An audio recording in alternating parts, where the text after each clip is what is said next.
Bonjour à tous et bienvenue en Hypogée. Aujourd'hui, 5 minutes pour comprendre les difficultés et les limites de la coopération scientifique et technologique au sein de l'ISS. La question qu'on va se poser, c'est pourquoi la coopération scientifique au sein de l'ISS est-elle un projet aux limites importantes?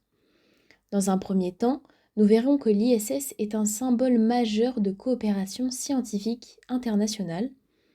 Puis dans une deuxième partie, nous verrons que c'est une coopération confrontée à de nombreuses difficultés et nous terminerons en parlant des limites et de l'avenir de la coopération spatiale. Tout d'abord, l'ISS est créée en 1998.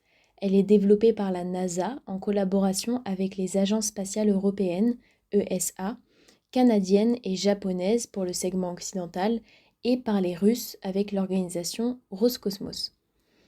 Il y a plusieurs objectifs, dont le fait de faire des recherches scientifiques en microgravité, des innovations technologiques et la préparation des futures missions spatiales. L'ISS montre que la science peut dépasser les frontières politiques. Néanmoins, c'est une coopération confrontée à de nombreuses difficultés. Il y a des tensions politiques entre États. Il y a en effet des rivalités internationales persistantes.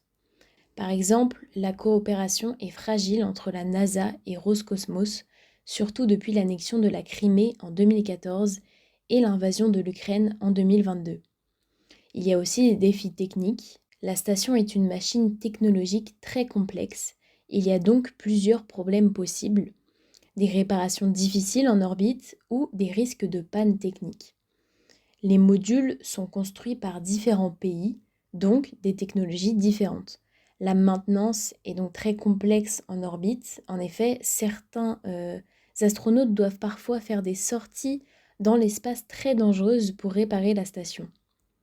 Il y a aussi un vieillissement progressif de la station. Certaines technologies sont dépassées et la station nécessite de nombreuses réparations. Certains modules présentent des fissures ou même des fuites d'air.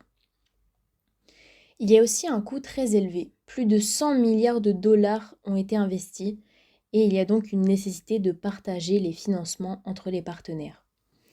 La coopération nécessite donc coordination, diplomatie et moyens financiers considérables. Maintenant, intéressons-nous aux limites et à l'avenir de la coopération spatiale. Pour ce qui est des limites scientifiques, le nombre d'expériences est limité par l'espace disponible dans les laboratoires. Les astronautes ont peu de temps pour la recherche car ils doivent aussi s'occuper de la maintenance. Les expériences doivent être adaptées aux conditions spatiales, ce qui limite certains domaines scientifiques. L'ISS devrait être retiré vers 2030 pour favoriser à la place le développement de projets nationaux ou privés. Par exemple, la Chine a créé sa propre station, Tiangong. En effet, la Chine n'a jamais participé à l'ISS car les États-Unis ont refusé cette coopération pour des raisons politiques et de sécurité technologique. Cela montre qu'il existe une compétition spatiale entre les grandes puissances.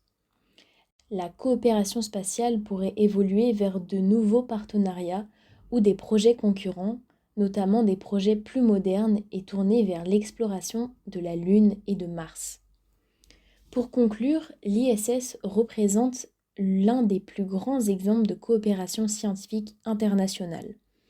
Cependant, les tensions politiques et les difficultés techniques, scientifiques et les coûts montrent que cette collaboration reste fragile et que l'avenir de l'exploration spatiale dépendra de nouvelles formes de coopération entre États et acteurs privés. Merci à vous d'avoir écouté ce podcast et à bientôt!